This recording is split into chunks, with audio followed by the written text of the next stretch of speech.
जीवन शुद्धि का लक्ष्य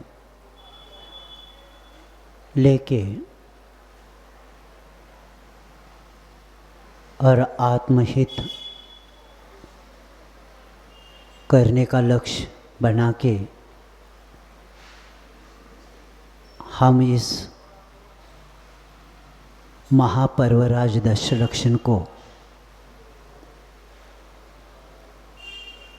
अपने जीवन को शुद्ध बनाने का लक्ष्य बना के प्रारंभ किया है। कल हम लोगों ने उत्तम क्षमा को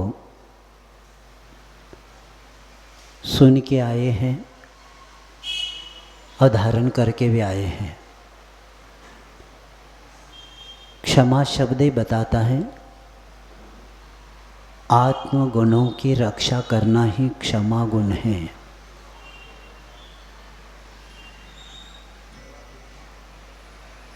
और आज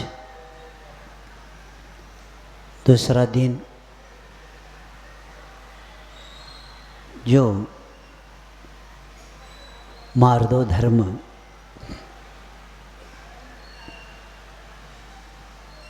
हमारे सामने, इसके बारे में अपने को सुनना है, सोचना है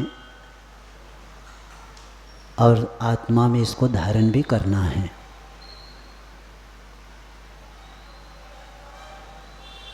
वैसे देखा जाए तो ये सब धर्म जो हम 10 धर्म बोल रहे हैं वैसे एक में ही गर्भित हो जाते हैं, क्योंकि आचार्यों ने सभी की अलग अलग व्याख्या बताते हुए हमें किसी न किसी रूप में धर्म धारण करने की प्रेरणा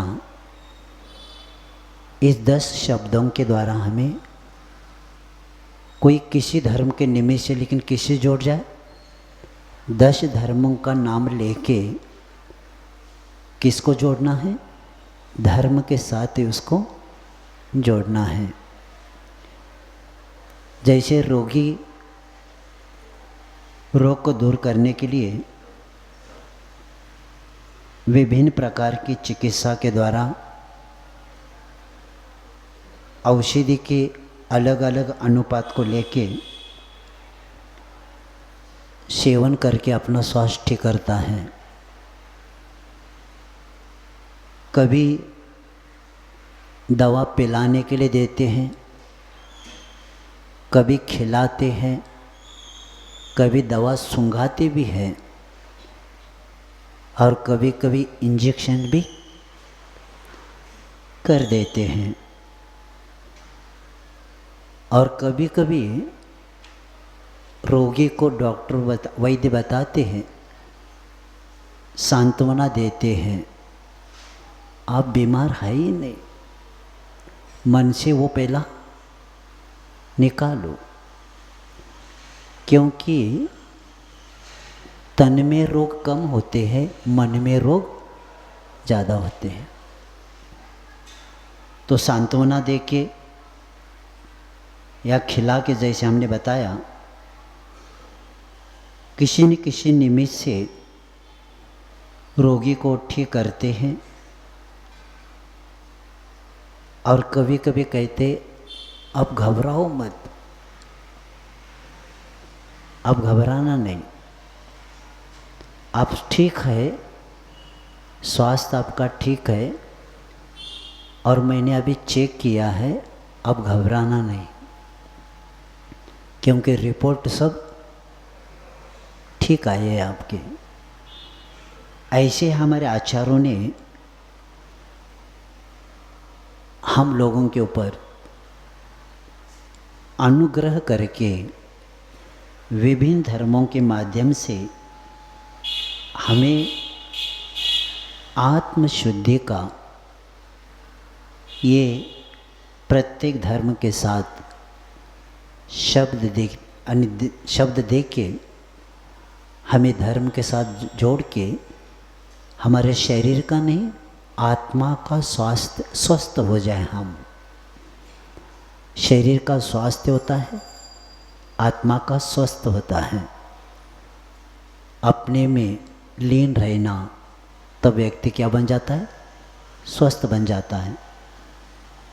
तो इसी बात को लेके, लेकिन क्षमा मार दो हम बोल रहे हैं, लेकिन उसके पहले उत्तम शब्द भी आया है, उसको भी पहला समझ कर लेना पड़ेगा। क्योंकि उत्तम विशेषणम दृष्टम प्रयोजन परिवर्जनार्थम, आचार्य कहते हैं प्रत्येक शब्द के पहला जो उत्तम शब्द है उसका अर्थ ये है कि जो आप धर्म कर रहे वो किसी के लिए दिखाने के लिए नहीं या सांसारिक कार्य के लिए धर्म नहीं करना या ख्याति पूजा के लाभ की आकांक्षा नहीं करते हुए आपको धर्म करना है। इसलिए क्षमा के पहले मार्दव के पहले कौन सा शब्द दिया, उत्तम। तो इस तरह आज मार्दव धर्म का मृदुर्भाव मार्दवम, भावों में मृदुता कोमलता आना सबसे महत्वपूर्ण है। जब तक कोमलता नहीं आती, मृदुता नहीं आती, तब तक धर्म ग्रहण करने के योग्य हम बनते ही नहीं। क्योंकि आत्मा को कसने वाली कषाय है और ये कषाय हमें चार कषाय हैं, क्रोध, मान, माया और लोभ। तो ये कषाय क्या करते, जो कर्म रूपी खेत को बोती है और इस कषाय के कारण ही व्यक्ति अपना पतन करके लेता है। जैसे खटाई का संयोग मिलते ही दूध क्या होता है, कषायला हो जाता है। कांसे के बर्तन के संयोग से दही क्या होता है, नीला हो जाता है। और उसी तरह यहाँ जिस विभाव परिणाम के संयोग से हमारी आत्मा कषायली हो जाती है, इसीलिए यही आत्मा को अपने स्वभाव का विमुख कर देता है। कषाय हो गया, मान हो गया तो हमारी बहिर्मुखी दृष्टि बन जाती है। और जहाँ बहिर्मुखी दृष्टि बन जाती है तो व्यक्ति क्या करता है, अंतर्मुख नहीं हो पाता। क्योंकि बहिर्मुखी दृष्टि होना ही बहिरात्मा बनना, और अंतर्मुखी दृष्टि जब बन जाती है तो अंतर्मुखी दृष्टि बनना ही सुखी बनना, सदा सुखी बनना। तो इस बात को लेके आज अपने को इसी मार्दव के बारे में भी सुनना है, क्योंकि हमारा कठोरापन चल निकल जाए। अब जब तक भूमि कठोर रहती है तब तक बीज का वपन नहीं कर सकते। पहला क्या करना पड़ता है कि भूमि को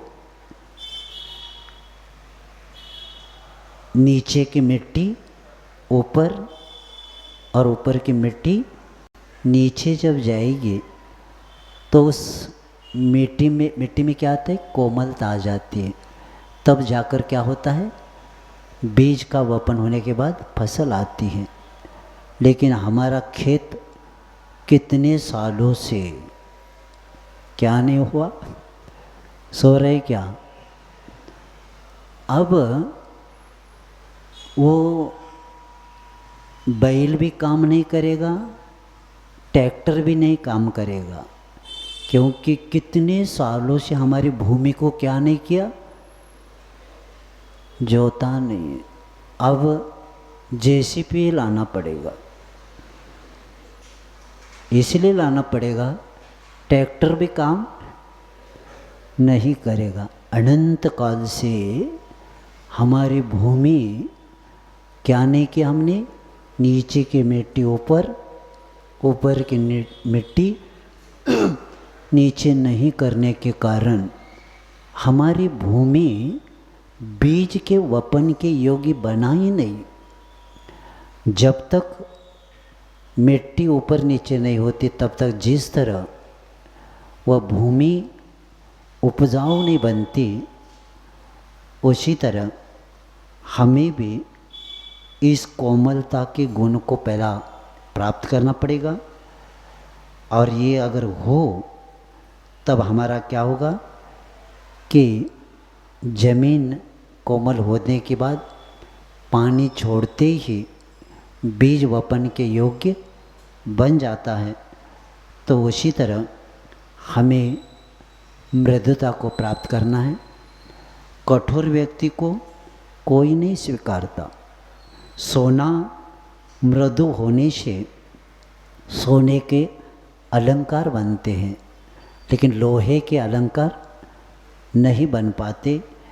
और इसी बात को लेके आज अपने को मान, क्योंकि जीव अनंत धर्मात्मक है, लेकिन उसमें उस अनंत गुण को दबाने वाला प्रतिपक्षी कौन विद्यमान है। तो अनंत गुणों को दबाने वाला प्रतिपक्षी है मान। कौन सा कषाय? मान कषाय मौजूद है। और मान जब तक रहेगा तब तक हमारा क्या नहीं होगा कि कल्याण हो नहीं सकता।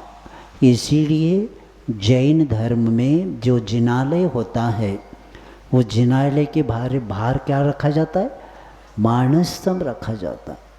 क्योंकि धर्म पात्र बनने का व्यक्ति कब बनता है? कि जब तक मान नहीं छोड़ता तब तक वो धर्म, आप जिस मंदिर में प्रवेश कर रहे हैं उस भगवान के आपको दर्शन करना है तो आप लोग क्या करना पड़ेगा? पहला मान को, नहीं तो जो कहता है मैं सबसे बड़ा, वह धर्म से दूर खड़ा। कहाँ खड़ा? जो कहता है मैं सबसे बड़ा, वह धर्म से दूर खड़ा है। इसीलिए मान को छोड़ना पड़ता है। और मान करने वाला व्यक्ति, ये भी याद रखना, मान करने वाला व्यक्ति, क्रोध भी है वहाँ। मान के द्वारा क्रोध छिपा हुआ है। क्या हुआ है? क्रोध उसमें छुपा हुआ है। और इसीलिए उस कभी भी उस क्रोध का विस्फोट हो सकता है। क्या हो सकता है? मान के पीछे किसका विस्फोट होगा? क्रोध का होगा। जैसे आप लोग खिचड़ी बनाते हैं, अभी तुम्हारी खिचड़ी कैसे सीटी बजने वाली होती है। पहले खिचड़ी बनती थी चूल्हे के ऊपर, सिगड़ी के ऊपर। जब वो मूंग चावल जो डाला है, जब वो खिचड़ी पकती थी ना, तो ऊपर की तस्तरी को क्या करती थी? हिलती थी। वो अंदर से क्या हो जाता था? भाप ज़्यादा होने के कारण ऊपर की तस्तरी थोड़ी हिलती थी। और कभी कभी क्या होता था, वो कभी कभी बैठ जाता था ऐसे कि एकदम ही जब ज़्यादा अंदर ऊष्मा हो जाता है तो कभी भी तस्तरी कहाँ? आपने देखा ही नहीं। कितने लोगों ने देखा है ही नहीं, बहुत कम लोगों ने देखा है। हाँ, कभी कभी क्या होता है, थोड़ा सा तस्तरी में नीचे का कुछ पदार्थ आने के कारण चिपक भी जाता है, और वो तस्वीर चिपकने के कारण जब ज़्यादा ऊष्मा हो जाती है तो वो तस्वीर क्या हो जाती है। तो उसी तरह मान के पीछे क्रोध का क्या होता है, विस्फोट हो जाता है। इसीलिए सावधान होना है।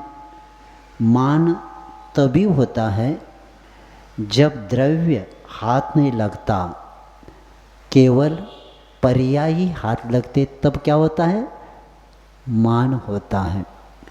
इसलिए आचार्य कुंद कुंदेव समय साजी के निर्जर अधिकार में कहते हैं कि जो वेदति वेदति समय समय विनिश्चदे समयम, उभयम तो जानगी नानी उभयम इन कंकदी कदावी। आचार्य कहते हैं कि जिस ज्ञान ने जाना, बहुत अच्छा विषय, जिस ज्ञान के द्वारा जाना वह ज्ञान और जानी हुई पर्याय वो क्या होते, दोनों निकल गई। जाना वो और जिस पर्याय को जाना वो भी निकल गया, और ज्ञान किसका रहा, याद रखेंगे, मान करेगा तो वर्तमान पर्याय का ही मान करता है। हमने जान लिया, लेकिन हमने क्या किया, वर्तमान का सिर्फ जान लिया, लेकिन जानने के बाद पर्याय हाथ में आ गई, द्रव्य हाथ में नहीं आई। तो उसी तरह यहाँ रखना है कि भूत की जो स्मृति होती है और भविष्य की आकांक्षा होती है, दो शब्द याद रखेंगे। भूत की स्मृति होती है और भविष्य की आकांक्षा होती है, और वर्तमान का मान होता है। अब देख लीजिए, स्मृति तो हमने किया भूत की, तो भूत की स्मृति में हमारा समय चला गया, भविष्य की आकांक्षा किया, और बीच के वर्तमान का हमने क्या किया, मान किया।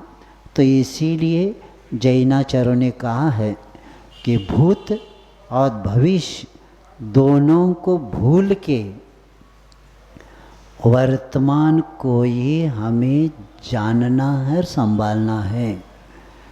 क्योंकि वर्तमान जो इसका संभल जाएगा उसका भविष्य नियम से उज्जवल बनेगा, लेकिन भूत और भविष्य के पीछे वर्तमान में हमारा मान के पीछे चला गया। इसीलिए आचार्य कहते हैं कि प्रत्येक वस्तु परिणमनशील है, फिर मान किसका, प्रत्येक वस्तु क्या है, परिणमनशील है, तो मान किसका करना। क्योंकि हमें वर्तमान में जागृत रहेंगे तो कार्य होगा, और इसीलिए आचार्य कहते कि मान नहीं करना चाहिए। और समंतबद्ध आचार्य कहते हैं कि ज्ञानम पूजम कलम जाति बलवृद्धि तपो वपु अष्टावाश्रित मानित्वम स्मये माहुर्गत स्मया, कि संसारी ज्ञान का, पूजा का, कुल का, जाति का, शरीर का क्या करता रहता है, सदा मान करता रहता है। और इसीलिए आचार्य कहते हैं कि ऐसे मान करने वाला व्यक्ति उस राग द्वेष के कारण और उस मान करने के कारण आत्मिक गुणों का क्या होता है, उसका मलिन हो जाते। जो हमारे आत्मा के जो गुण है उस गुण को मान क्या करता है, मलिन कर देता है। और इसीलिए आचार्य कहते क्षयोक्षमी ज्ञान हमारे पास है और हम भी क्या करते, उसका मान करते। मेरे जैसा विद्वान कोई नहीं है। थोड़ा सा 2-3 उपवास हो जाए, गर्मी चढ़ जाए तो सब मालूम होगा क्या, थोड़ा सा ये क्या हो जाता है। लोग क्या करते कि जैसे मार्केट में कोई जा रहा है तो कोई किसको कहता कैसा चल रहा है, क्या चल रहा है, तो एक व्यक्ति पूछता है कौन है ये, मैं तो उनको जानता नहीं। और वो कहता है कैसे नहीं, थोड़ा सा उनका क्या हो गया, हाँ ढीला हो गया, स्क्रू ढीला हुआ है, यानी ज्ञान क्या हो गया, विपरीत हो गया, यानी उसमें तालमेल नहीं रहा, संतुलन नहीं रहा। इसीलिए ज्ञान का मद करना भी आचार्य जिनसेन महाराज आदि पुराण में कहते हैं कि जो व्यक्ति अपने ज्ञान का मद करता है वो अपने ज्ञान के ऊपर आवरण डालता है, पर्दा डालता है, और इसी के कारण उसके ज्ञान का भी हानि हो जाती है। इसीलिए ज्ञानस्य किम फलम, ज्ञान का फल क्या है, अज्ञान का नाश और उपेक्षा ने चारित्र को प्राप्त करना। ज्ञान मान करने नहीं होता, मान का हनन करने के लिए ज्ञान होता है। पूजा, कुल, जाति, ये जेव्य है, सब पर्याय है। ये क्या है, पर्याय है। द्रव्य दृष्टि नहीं होने के कारण पर्याय के पीछे व्यक्ति क्या करता है, मान करता है। मान करने वाला कौन करता है, सौनीय पंचेंद्रिय तक नहीं होता, एक इंद्रिय से लेकर।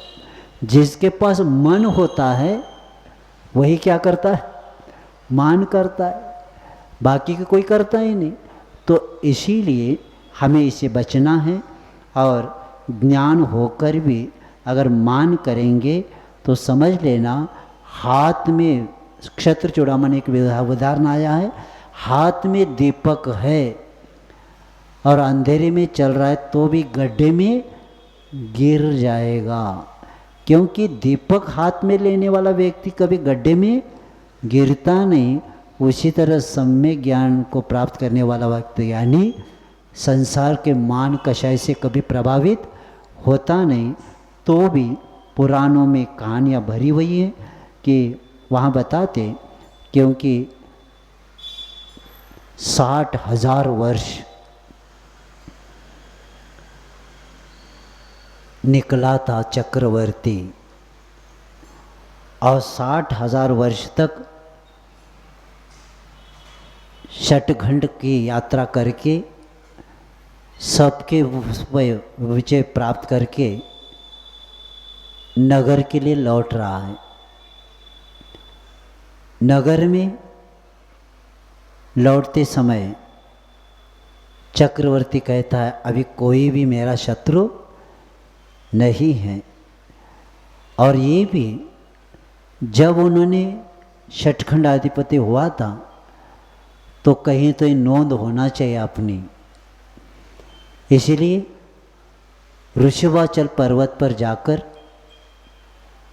उन्होंने क्या किया कि वहाँ जब गया तो वहाँ देखता है कि उसको लगा पहला कि मैं ही पहला चक्रवर्ती हूँ, और जाकर देखा तो उस पर्वत के ऊपर एक जगह भी कोई बची नहीं, इतने चक्रवर्ती होकर गए थे। प्रत्येक व्यक्ति को मान कषाय के कारण लगता है मैं ही पहला हूँ, लेकिन जब जाकर देखते हैं एक से एक धुरंधर चक्रवर्ती होकर गए थे।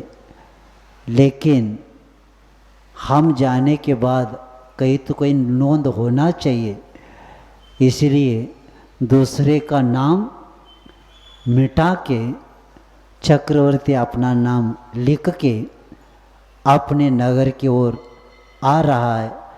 अब कहता है एक भी शत्रु मेरा नहीं है। जब चक्रवर्ती आ रहा है तब पहुंचने के बाद सब राज्य आ गए, लेकिन एक व्यक्ति नहीं आया। वो कौन थे, बाहुबली थे, कषाय, क्षायिक सम्यक दृष्टि। कई लोग स्वाध्याय प्रेमी कहते हैं भरत चक्रवर्ती जैसे वैरागी होना चाहिए। उनको ये मान कषाय का भी उदाहरण अच्छे से याद रखना भी चाहिए कि जो भाई के ऊपर चक्र भी चला सकता है। कौन सी कषाय और कितनी ऐसी कषाय कि अपने भाई के ऊपर भी चक्र चला सकता है। जब वहाँ पहुँच गए, बाहुबली को बुलाया गया। बाहुबली कहते हैं मैं आऊँगा, लेकिन भाई के रूप में आऊँगा, राजा के रूप में नमस्कार करने के लिए नहीं आ सकता। तब आपको युद्ध भी पता है क्या हो गया। तो मिलना है तो वही मिलेंगे। और युग के प्रारंभ में दो भाई का युद्ध आपस में है, इसलिए सैन्य इसमें भाग नहीं लेगी। और उसमें उन्होंने जल युद्ध, मल युद्ध और दृष्टि युद्ध, ये 3 युद्ध हो गए। और तीनों युद्धों में जब हार हो गई, तब कषाय ऐसा जग गया कि चक्र भी उन्होंने छोड़ा। ये सब मान कषाय के कारण ही सब ये घटना घट गई। इसीलिए मान कषाय व्यक्ति को विभाव की ओर लेके जाता है, और ऐसे विभाव से हमें बचना है। ये मार्दव धर्म हमें यही बताता है कि हम हमारे अंतर्मुखी की ओर बढ़े। बहिर्दृष्टि होते ही मान कषाय हो जाता है, लेकिन अंतर्दृष्टि होते ही, और ये भी याद रखना कि दूसरों के दोष देखने की आदत पहला छोड़ना चाहिए। परदोष दर्शन से स्वदोषों का, स्वगुणों का घात होता है। परदोष दर्शन से वही परदोष दर्शन धीरे धीरे हमारे भी दोष होने के एक संस्कार पड़ जाते हैं। दूरदर्शन परदोष दर्शन है, इसलिए हमारे आत्मा के ऊपर बुरे संस्कार, हमारे बच्चों के ऊपर इस मोबाइल के द्वारा और ये दूरदर्शन के द्वारा हमारे आत्मा के ऊपर क्या कौन से संस्कार पड़ रहे? बुरे संस्कार पड़ रहे। अच्छी बातें कम व्यक्ति देखता है, बुरी चीज़ जहाँ मना किया जाता है वहाँ जिज्ञासा बढ़ती है, और उसके कारण वो देखता जाता है। और इसी के कारण खुद का मार्ग, दूसरों के दोषों के कारण हमारा मार्ग रुक जाता है, और दूसरों की समीक्षा करना के कारण हमारी हानि होती। हम दूसरों के दोषों की समीक्षा करते हैं और आत्म समीक्षा से दूर जाते हैं। इसलिए आचार्य ज्ञान सागर महाराज जी ने वीरोदय काव्य में कहते हैं, स्वस्थितम नाग्न जनम वेत्ति वीक्षतेन स लांछनम चक्षुर यथा तथा लोक परदोष परीक्षक। आचार्य कहते हैं, जैसे आँख अपने भीतर लगे हुए अंजन को देख नहीं सकती, जान भी नहीं सकती, लेकिन अन्य के लांछन अंजन को हम देख लेते हैं, वैसे संसारी प्राणी परदोष को देखता रहता है, लेकिन अपने दोषों के नहीं देख पाता। और दूसरी की समीक्षा, ये मान धर्म हमें उत्तम मार्दव धर्म बताता है कि हमें दोषों की, दूसरों की समीक्षा नहीं करना है, हमें आत्म समीक्षा करने के लिए ये मार्दव धर्म आया है। और इसी को, लेकिन जो आत्मा में जो मान है उसका जो यानी मार्दव का जो प्रतिपक्षी मान है, उसी के कारण हम दिनों दिन धर्म के से दूर जा रहे। अहंकार, अब देखो 16 अंकार, दक्षिण में अलंकार भी कहते, 16 अंकार भावना, यानी 16 प्रकार के अलंकार पहनना अलग अलग, तो इसको क्या बोलते, 16 अंकार भावना। ऐसे भी उधर एक शब्द बोला जाता है। और कई लोग इसी निमित्त से घर में डिब्बे में रखे हुए अलंकार क्या करते हैं, निकालते हैं और पूजन करने को आ जाते। किसकी पूजा, 16 करण पूजा, लेकिन अलंकार के पीछे क्या हो जाता है कि अहंकार आना भी शुरू हो जाता है। इसीलिए जड़ अलंकार के पीछे भी अहंकार न हो और मार्ग रूपी हमें अलंकार पहनना है। इस 16 करण भावना में कौन सा अलंकार पहना है, मार्दव रूपी अलंकार को पहन के हम हमारे आत्मा को क्या बनाना है कि इतना अच्छा बनाना है कि एक बार ऐसे अलंकार पहने तो पुनः जड़ अलंकार पहनने की जरूरत नहीं पड़ती।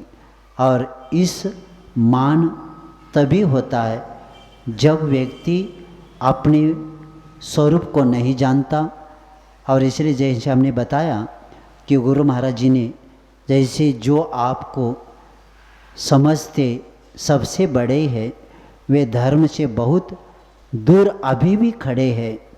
मिथ्याभिमान करना सबसे बुरा है, स्वामी अथ न मिलता सुख का जो खरा है। क्योंकि सच्चा सुख चाहिए तो आपको इस मान को छोड़ना पड़ेगा, और ऐसे मान को छोड़ने वाला व्यक्ति ही अपना कार्य कर सकता है। और इस लक्ष्य को बना के हमें मार्दव धर्म अपनाना है। और मार्दव धर्म के लिए जितनी कोमलता हमारे में आ जाए, मृदुता आ जाए, देख लेना कोमल भावना होने के बाद व्यक्ति कितना विनयी बन जाता है, प्रत्यक्ष व्यवहार इतना अच्छा करता है कि प्रत्येक व्यक्ति को व्यवहार करते समय जैसे विनय, जैसे पहले बता कर आए थे 16 करण भावना में, उसी के भाव को अपने जीवन में उतारता है और ऐसे उतार के अपना कार्य करता है। क्योंकि आपका समय हो गया है। इतना याद रखेंगे कि मार्दव धर्म ही हमें आगे गुणों को विकास कराने के लिए, हमें विनय बनाने के लिए और ये बहुत बड़े बड़े गुणों को प्राप्त कराने के लिए मार्दव धर्म कार्य करता है। और आप अपने जीवन में इस मार्दव धर्म को अपना के एक बार ऐसा अपनाना कि पुनः हमें पुनः संसार में लौटना न पड़े। इसी भावना के साथ अहिंसा परम धर्म की